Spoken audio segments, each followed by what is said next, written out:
Nahuman na jud ay ang ato ang customized bumper, no? Ato na din siyang gitaod mga ka-viewers. Ing ana lang kasimple ang ato ang mga customized karon. Grabe jud ka pugi.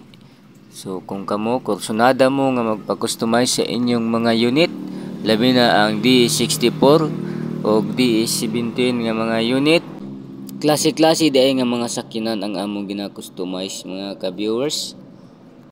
So ingon ana jud ay kapugi ang among mga customized karon. So kana naa din ni siya lead mga ka-viewers.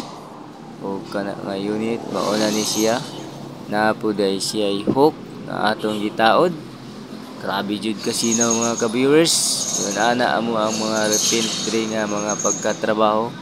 So kana siya og naa po day siya kuanti mga ka-viewers. Mao ni siya ang stepboard nga customize, simple lang kayo ni siya, no? So og kini kung gusto mo nga magpa-customize sa inyong mga unit, ana arami nahimutang diri sa Carmen, Davao del Norte. Tapad lang ni siya sa Filtres mga ka-viewers. So kung kamo gusto mo ani, comment lang.